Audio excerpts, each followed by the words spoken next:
नमस्ते dear students, welcome to all. स्वागत है आप सभी का पीटी एजुकेशन पे। कैसे हैं आप सभी? I hope all is going well.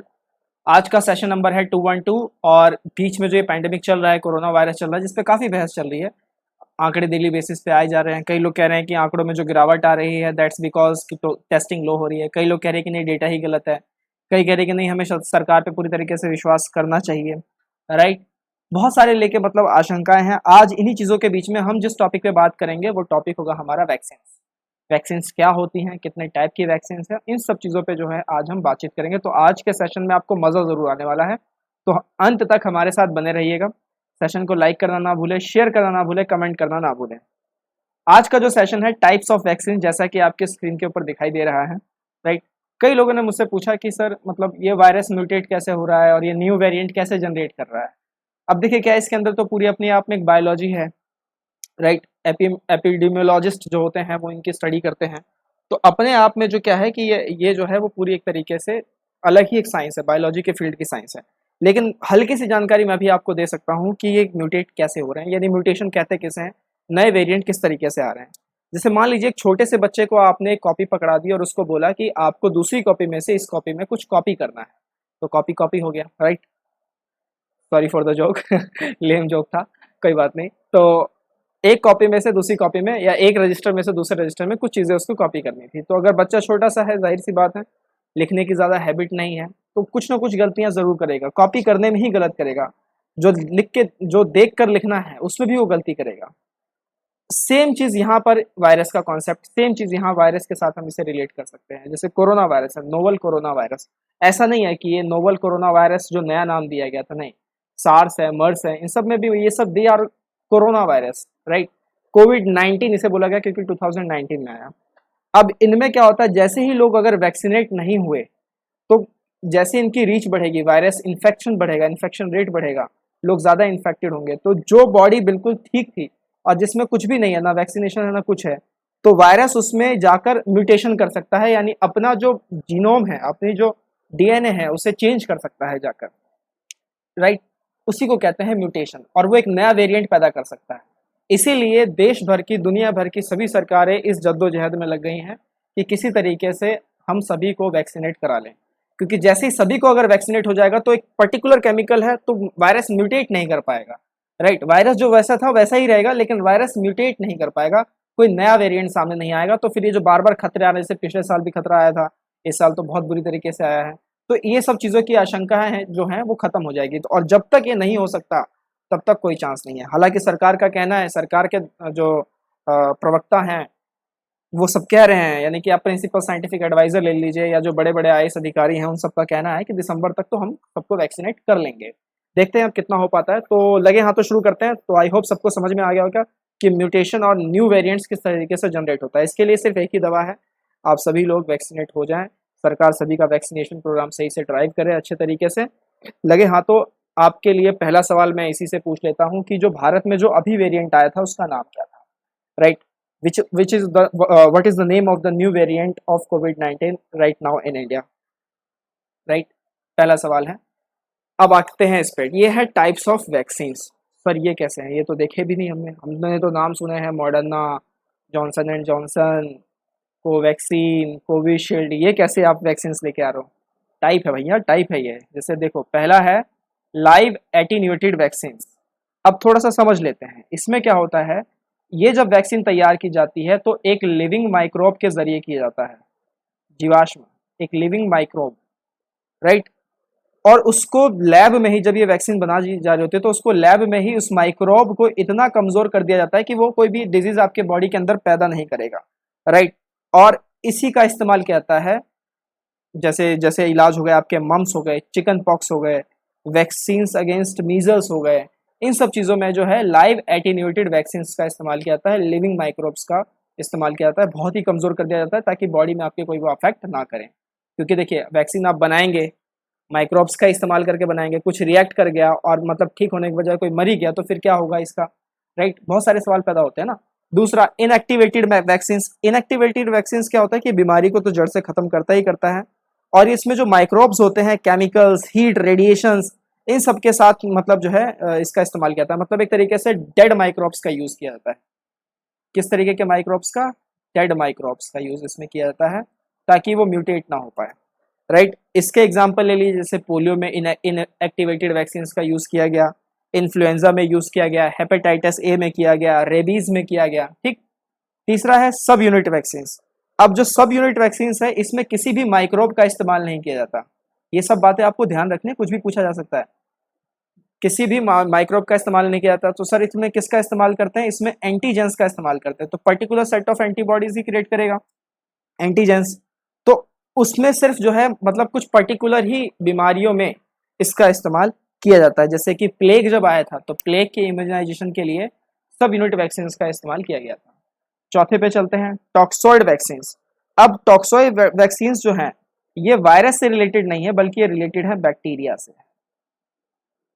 This is related to what? This is related to bacteria जो कि सिक्रीट करती हैं टॉक्सिन्स जैसे। और ये इंसानों को भी ज्यादा नहीं लगाया जाता है, कुत्तों वगैरह को लगाया जाता है ताकि कुत्तों को अगर कुछ हो जाए तो उनको फिर ये वैक्सीन दी जाती है, टॉक्सॉइड वैक्सीन। क्योंकि नेचर में तो सभी का ध्यान रखना है ना, we are just homo sapiens. और एक बात और बता दूं मैं आप सभी को, मानव बाद में आया है इस प्लेनेट अर्थ पे। जो हम मानव हैं, होमो सेपियंस हैं, हम बाद में आए हैं, हमसे पहले वायरस आ चुके थे यहाँ पर। नेक्स्ट बात करें कॉन्जुगेट वैक्सीन। अब कॉन्जुगेट वैक्सीन को थोड़ा सा मतलब छोड़ ही देते हैं क्योंकि पॉलीसेकेराइड से रिलेटेड कुछ है, राइट। तो इसमें इतना ज़्यादा डीप में जाने की जरूरत नहीं है। नेक्स्ट है डीएनए वैक्सीन। अब डीएनए वैक्सीन क्या करता है कि जो माइक्रोब आप इस्तेमाल कर रहे थे ना, इसके जेनेटिक मटेरियल का वो यूज करता है। और इसमें जैसे एग्जांपल के तौर पे ले लीजिए इन्फ्लुएंजा वैक्सीन। तो इस तरीके के वैक्सीन का इलाज जो है डीएनए वैक्सीन से किया जाता है। रिकॉम्बिनेंट वेक्टर वैक्सीन, आप लोग अखबार अगर पढ़ते होंगे तो काफी जगह आपने वेक्टर देखा होगा। ये मैथ्स का वेक्टर नहीं है, राइट। वेक्टर का मतलब ही होता है एक पर्टिकुलर डायरेक्शन। मैथ्स की अगर बात करें, यहाँ वेक्टर का मतलब है वायरस और बैक्टीरिया, राइट, जो कैरियर होते हैं बेसिकली। तो बिल्कुल very similar to DNA vaccine होते हैं ये, राइट। एग्जाम्पल के तौर पे डीपीटी ले लीजिए। जैसे डीपीटी के टीके जब लगते हैं तो उसमें रिकॉम्बिनेंट वेक्टर वैक्सीन का ही इस्तेमाल किया जाता है। वेक्टर का मतलब समझ में आ गया? वेक्टर का मतलब क्या है? Virus and bacteria carriers, right. तो ये 7 तरीके के वैक्सीन हैं जिनको आपको ध्यान रखना है। Live attenuated vaccine, inactivated vaccine, सब unit vaccine, toxoid vaccine, conjugate vaccine, DNA vaccine, recombinant vector vaccine. अब आगे बात करते हैं। अब थोड़ा सा भारत के पहलू पे बात हो जाए। सबसे पहली वैक्सीन जो भारत के अंदर में चल रही है दैट इज एस्ट्राजेनेका।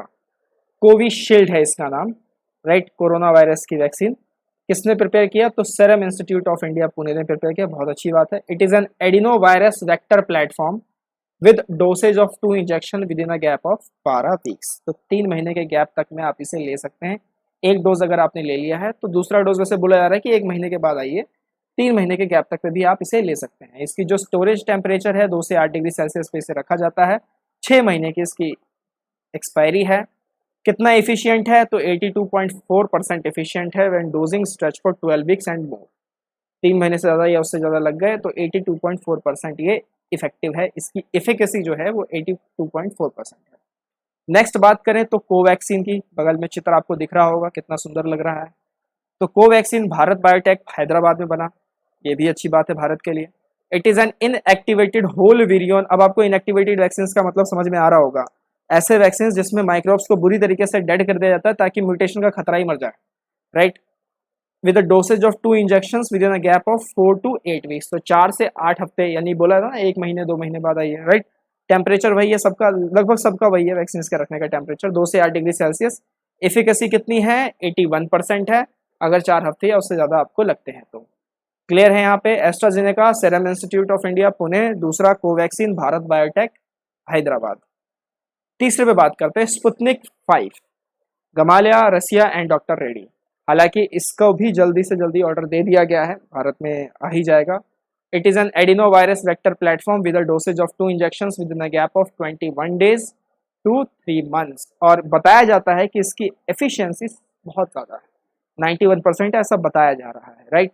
तो रशिया का है, ध्यान रखिएगा, रशिया ने मदद के तौर पे भारत में भेजना शुरू कर दिया है। Next is Johnson and Johnson, America का है Johnson and Johnson. It is N adeno virus vector platform with a dosage of single injection and safe vaccine with mild to moderate side effects, जिसकी efficacy है 66%, protective against moderate to severe COVID infections overall from 20 days after injections, right। तो Johnson and Johnson भी याद रखिए। मैं सारे vaccine को नाम आपको बताता चल रहा हूँ जो ये कोविड-19 के लिए आए हैं। Pfizer BioNTech, it is a genetic material और mRNA विद डोसेज ऑफ, यानी इसे डीएनए वैक्सीन में काउंट कर सकते हैं ना हम लोग, right. It is a genetic material of mRNA with dosage of 2 injections with in a gap of 21 days. Efficacy इसकी बहुत ही बेहतरीन है, 95% की एफिकेसी इसकी बताई जाती है। मॉडर्ना, नेक्स्ट वैक्सीन जो है मॉडर्ना है, यहाँ चित्र में आप देख सकते हैं। It is a genetic material, वही है, फिर से डीएनए वैक्सीन टाइप के ही हैं। दो यानी कि डोज इसके लगेंगे, 2 इंजेक्शन आपको लगेंगे। स्टोरेज जो है ज़्यादा ही मतलब -20 डिग्री सेल्सियस चाहिए इनको, समझ सकते हैं आप। और 94% एफिकेसी है। देखिए जितने भी मतलब ठंडे प्रदेशों से आए हैं ना, जैसे रशिया का देखिए, रशिया का भी टेम्परेचर देखिए माइनस में चल रहा है। भारत के टेम्परेचर आपने देखे 2 से 8 में चल रहे हैं।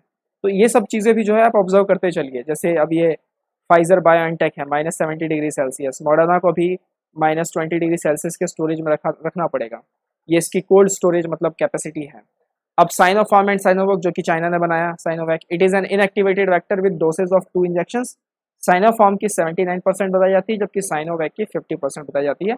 इतना इफेक्टिव इसको नहीं बताया जा रहा है, लेकिन फिर भी अगर चाइना ने वहाँ पे कंट्रोल कर लिया होगा, आई होप सो कर लिया होगा, क्योंकि चाइना से क्या होता है कैसे होता है कुछ पता नहीं चल पाता है, राइट। ये साइनोफार्म का जो है वो चित्र था। तो ये सब जो है ये इसने टाइप के वैक्सीन जो हैं अभी हाल फिलहाल मार्केट के अंदर में चल रहे हैं, इनके ऊपर पूरी बातचीत चल रही है, ग्लोबल आउटलुक इनके ऊपर ही बना हुआ है। टाइप्स ऑफ वैक्सीन मैं आपको पहले ही बता चुका हूँ। तो इस लेक्चर में मेरी तरफ से इतना ही, राइट। हम मिलेंगे अगले लेक्चर में। Till then economic cracker combo course is going on. आइए खुद को एनरोल कीजिए, करके दिखाएंगे कि स्पिरिट रखिए। पीटी के सब्सक्रिप्शन कोर्सेज भी ऑन हैं, फटाफट एनरोल कीजिए और लुत्फ उठाइए इन सारी चीज़ों का। एनरिच कंटेंट है, साथ ही साथ करंट अफेयर्स की अनदर कंपाइलेशन भी आ चुकी है पीडीएफ फॉर्मेट में। डाउनलोड कीजिए, पढ़ना शुरू कीजिए, रिवाइज करते रहिए, सब कुछ धीरे धीरे जो है सही हो जाएगा, वक्त है बीत जाएगा। हम इसी तरीके से मिलते रहेंगे, बढ़ते रहेंगे एक दूसरे के साथ। टिल देन टेक केयर, नमस्ते, जय हिंद।